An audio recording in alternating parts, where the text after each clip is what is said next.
Hello, and welcome to the Imposter Syndrome Network Podcast, where everyone belongs, especially if you don't think you do. I'm Chris Grundeman, and I'm here with my co-host, Zoe Rose. Hey. And this is the Nathaniel Avery episode. So we're here with Nathaniel Nate Avery, who is a outbound product manager at Google. Nate, hi, how are you doing? Hey, I'm doing great. Yeah, I'm a outbound product manager at Google these days. I've been doing that for about 3.5 months now. It's a challenging role, but it's super fun. I guess coming up, I came up with through the infrastructure ranks. So 20 plus years kind of gotten me here to this point. I did notice that on your Twitter profile, it says Cloud Advocate at Google. And obviously, we're talking about your official title here is Outbound Product Manager.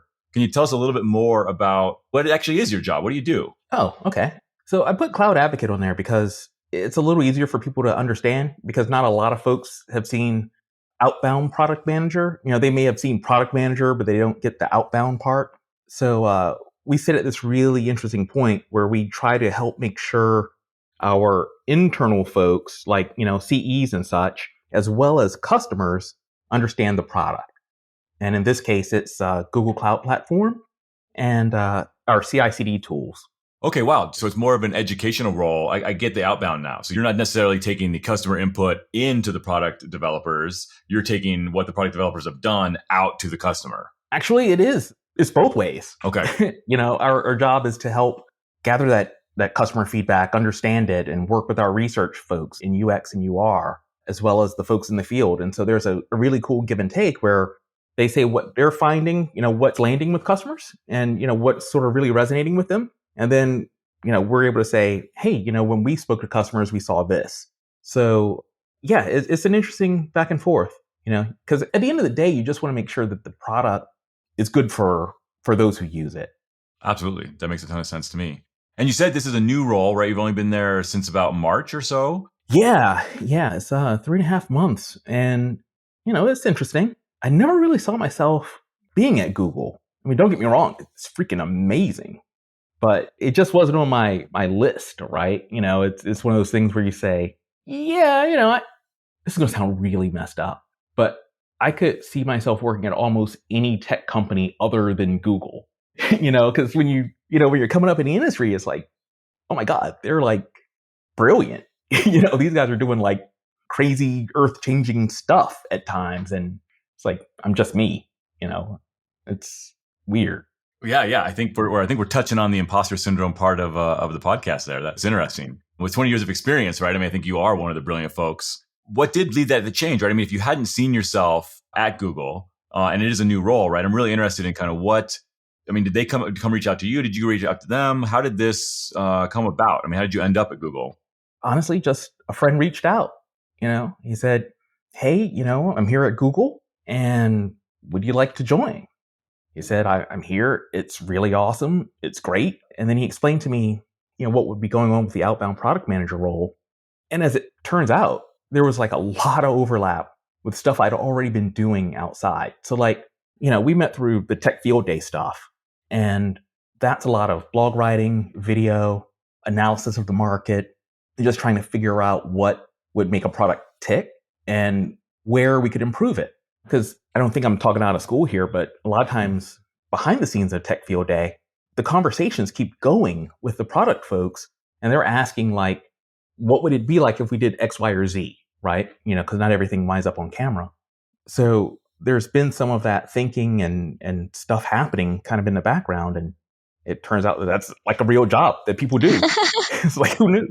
So that's how I got here. That's interesting because you're not the first person that we've spoken to that said, well, somebody else told me that I'd be a good fit. You know, it's that external validation. That's interesting. Do you ever find that possibly that maybe that mindset kind of holds you back until somebody else releases it and says, actually, you're much better and you're much more influential or more skilled than you even realize? Oh, yeah. Yeah. You know, it's kind of funny. I look back over the career and, you know, there's a lot to look back on. And I see some of those areas where things worked and maybe where things didn't work. And I try to figure out, well, why was it? Did I stay too long somewhere, or did I not stay somewhere long enough? Where could I have maybe been more influential if I had, maybe spoken up more for myself or been more present? And yeah, it's kind of an interesting thing. If you could go back, even to one of those specific situations or just in general, what advice would you give yourself? Here's an interesting one. One of the things that I found, and I found out the hard way, no one had the answers. So I was in a situation where I was at one place for about 10 years, and I left because I didn't think I could serve them any longer because I didn't have enough knowledge of the outside world, right?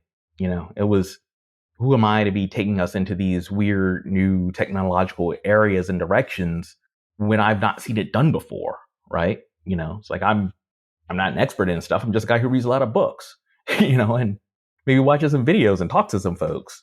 So that led me to leave. And it's funny because that's kind of been a theme in a lot of my moving on. It's getting to a place where things start to get a little uncomfortable, but not uncomfortable from like a really bad place. It's more of I don't want to do these guys a disservice by giving them bad advice. So yeah, sometimes that holds me back. Because looking back on it, I moved from one company to another, and I've gone, into roles where I got to interact with lots and lots of customers, really awesome places, really awesome tech everywhere. But very few places think that they've got everything under control. It's one of the things where it's like, oh, it is kind of like this everywhere. It's very much like just growing up. And you realize being an adult means you don't get some magical wisdom one day, right? You don't just wake up and you're like, oh yeah, I get this. And I think tech is kind of the same way.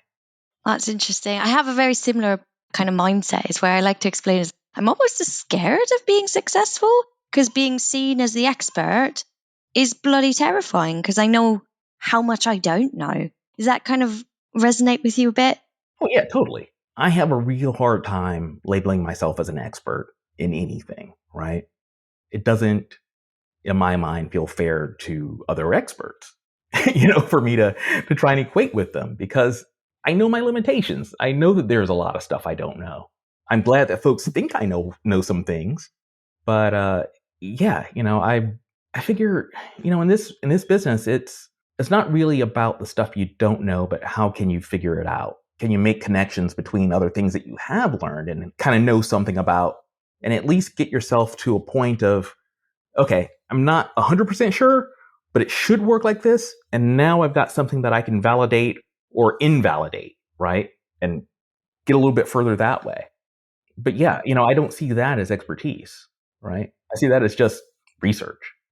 I like to say that experts are a lot like hipsters, that if someone tells you they are one, they probably aren't. Yeah. But I really dig your scientific method approach, right? And I think that resonates with me as something that maybe is a common thread between a lot of folks who are successful in technology, is this willingness to learn. And what's interesting about the willingness to learn is that it first requires you to accept that you don't know something, right? I mean, there's no way to, if you believe you know it all, then there's no reason to ever look anything up or read anything or research anything, right? And so you first have to have this really deep humility of knowing that you can know more, and then acting on it and actually taking the work to actually, spend the nights and weekends and early mornings or whenever it is, right? Doing the extra studying and watching those videos and going to the conferences and talking to people. And yeah. Oh, totally. It's like question everything, including yourself. That's how you get better. That kind of leads us to another point that is a hot topic in the industry: certifications. I see that you have an exceptional amount. I'm speaking from somebody that has one. So I am interested in your kind of thought process on those. And listening to what you've said previously to kind of the way I approach it as well, I suspect I have a similar mindset, but I'm interested in hearing yours.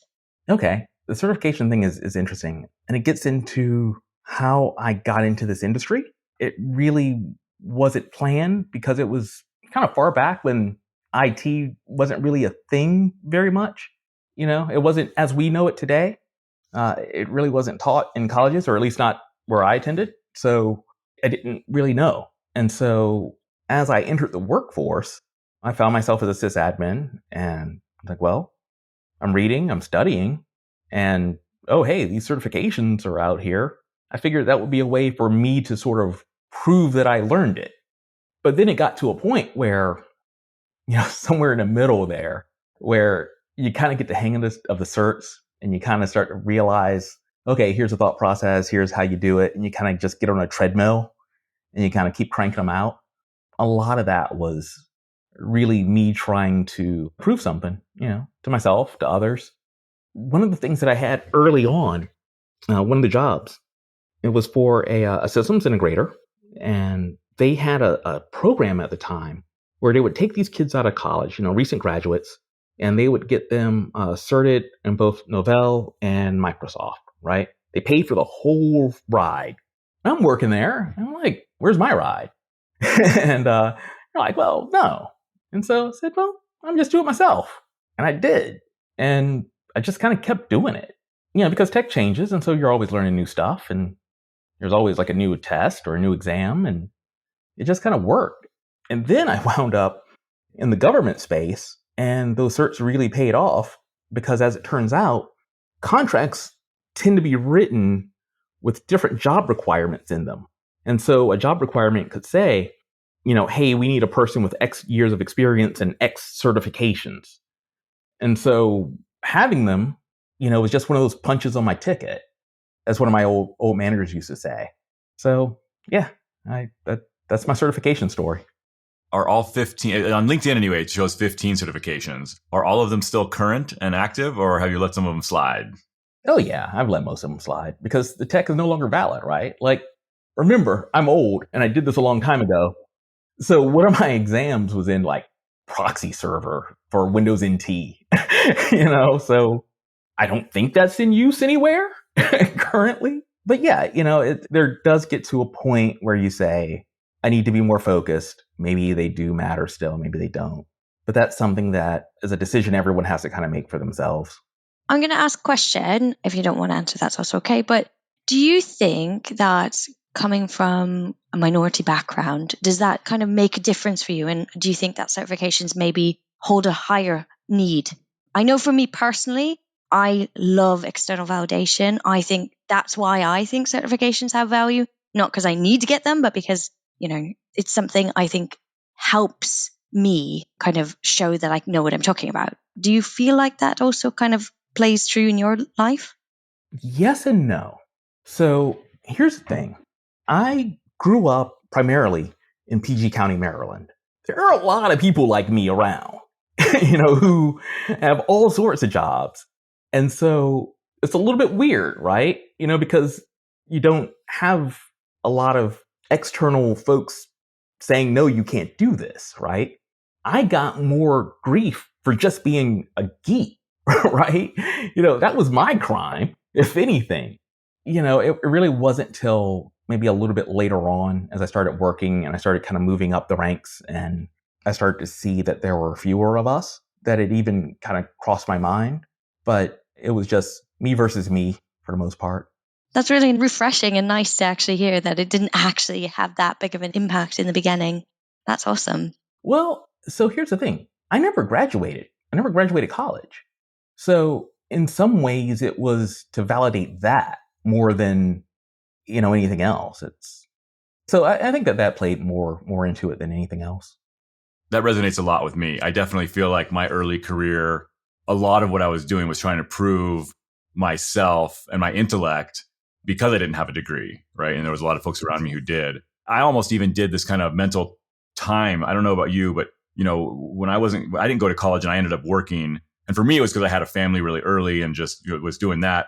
But I was kind of doing this mental checklist every year. I was like, okay, well, I'd be 2 years into college now and I'm doing this, and I'd be 4 years into college now and I'm actually doing this. And then for a while afterwards, I kept kind of doing that. Like, okay, well, I'm making this much and I have this title, or that, and if I had gone to college, where am I at with that? And I was kind of racing myself, to your point. Oh yeah. Yeah. And that is funny because that never really goes away. There's always that little part in the back of your head. It's like, well, if I'd have done it, would I be X amount further? And trust me, I'm not saying anything is bad about where I am. I'm not saying that at all, but I'm just human. And you're always going to wonder. Mm-hmm.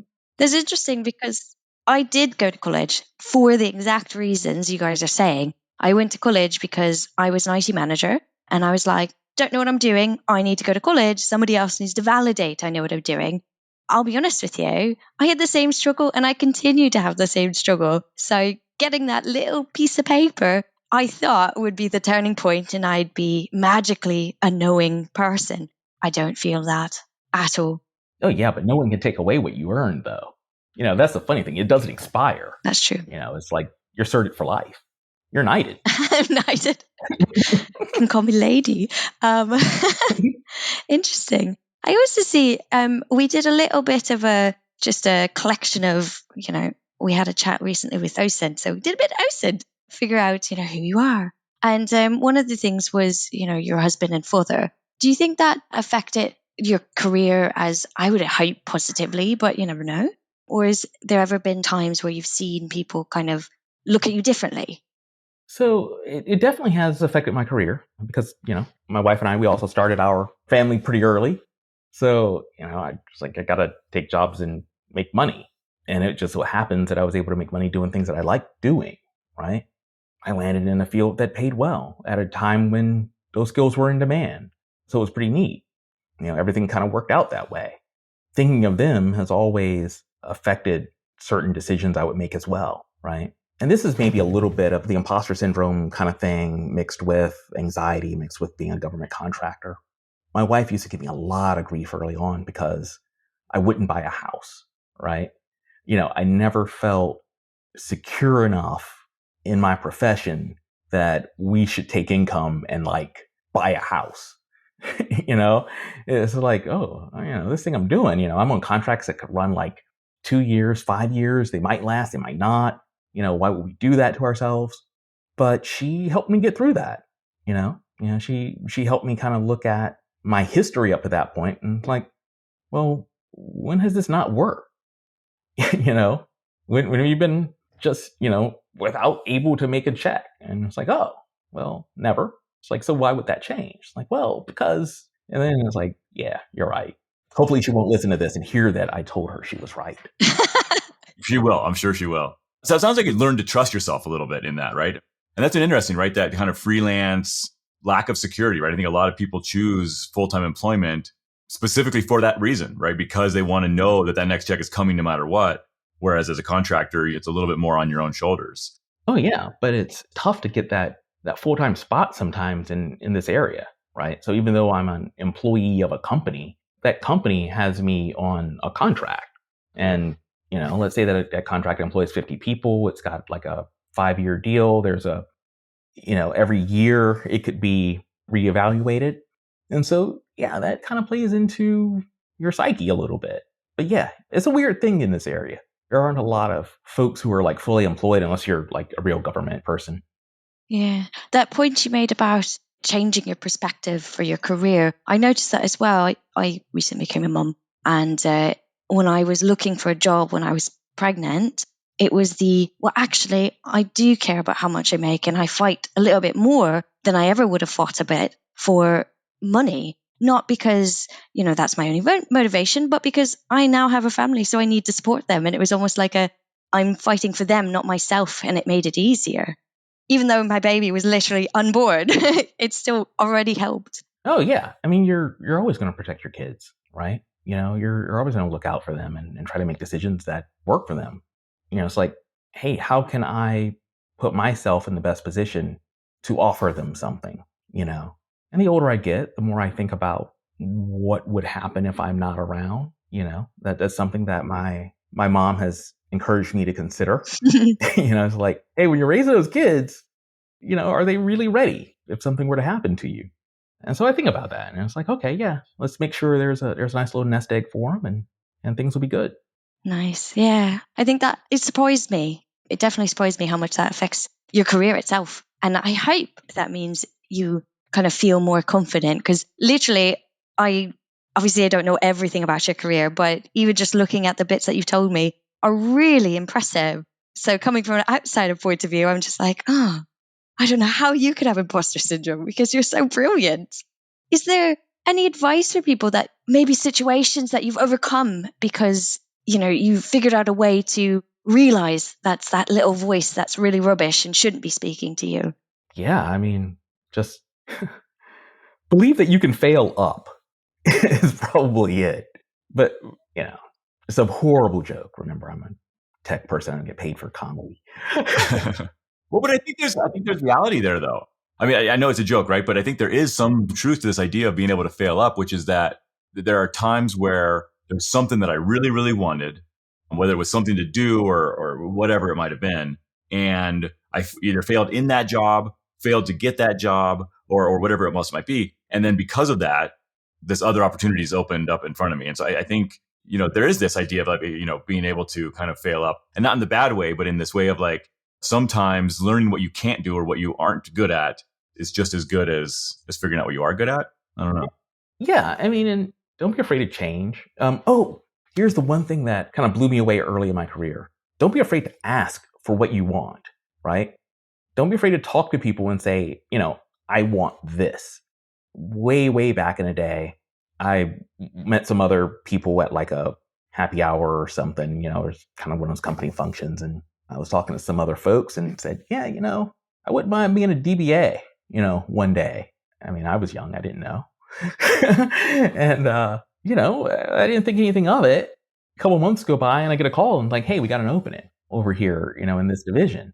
And it was wild. It's like, oh, crap. One, you heard me. And two, you remembered me.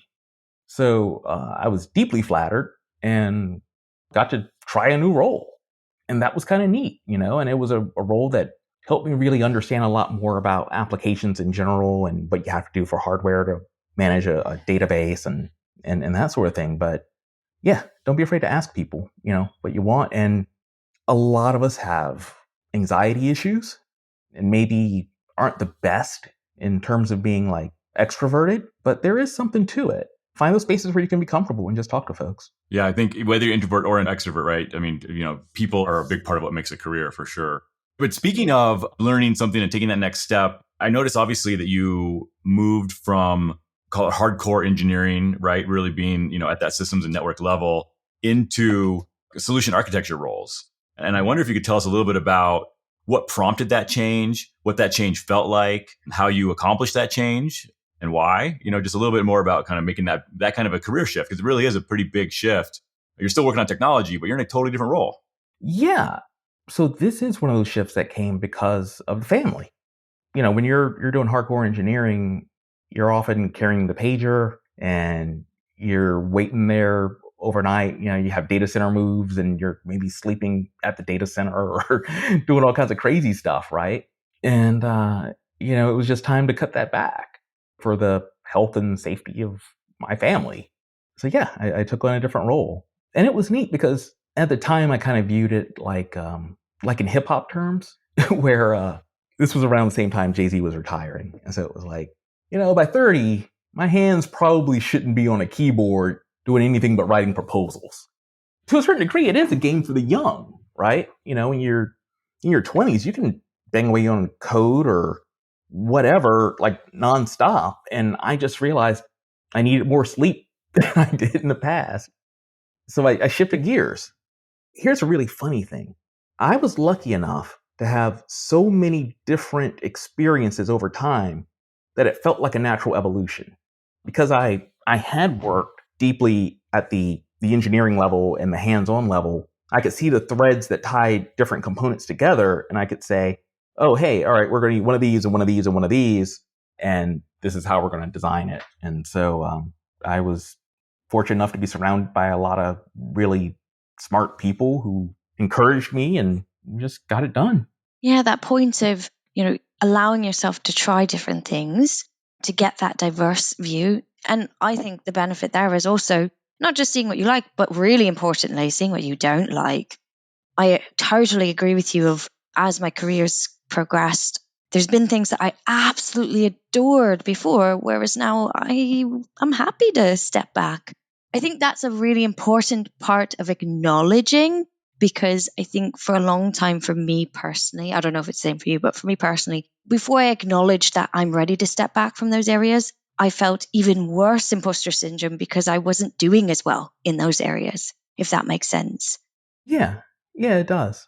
So for instance, I have great respect for network admins. Like, it's one of those things where I did it. I made some things go, but I was never as hardcore with it as a lot of folks are. And I realized that is a really interesting discipline, and you can go as far deep into it as you want, right? I mean, that's a rabbit hole that does not stop. And it's crucial to everything that we do, right? If the packets don't move, what are we doing here, right? So yeah, I dabbled with lots of different tech, and I did them at different levels of capability. But for me, it got to a point where just seeing how they're all connected was more fun than going deep down any one path. Awesome. So it sounds like you've kind of built your career by trying lots of things in some ways. Yeah. And it's weird because they all feel interconnected. Like, it doesn't feel like there's a big shift from one to the other, because a lot of this stuff, it's just built on top of each other. Okay, I'm playing at different parts of the stack, or just shifting over left or right. And so that's kind of neat. Like, for me, the big things that I've started thinking about lately is not so much trying to make a mark with the tech itself or in a specific field, because, hey, I'm not really that guy.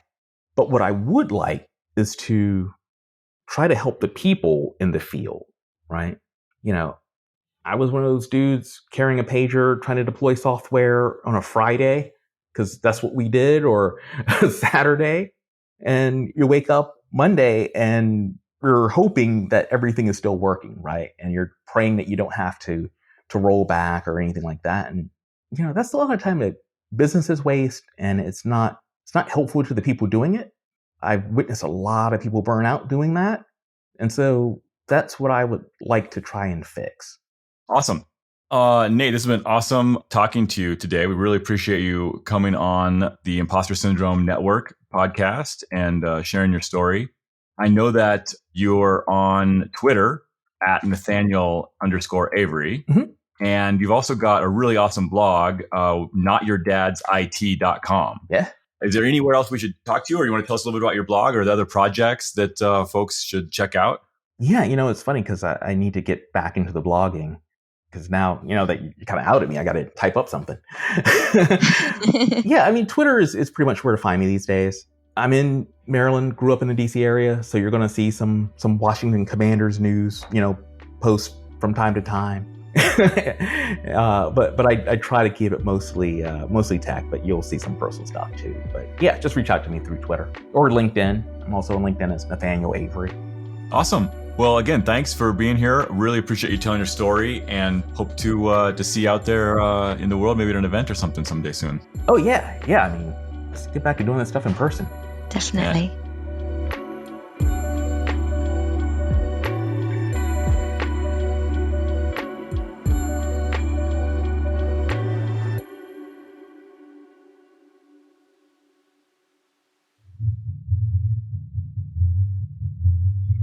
Kind of like this music, I'm not gonna lie.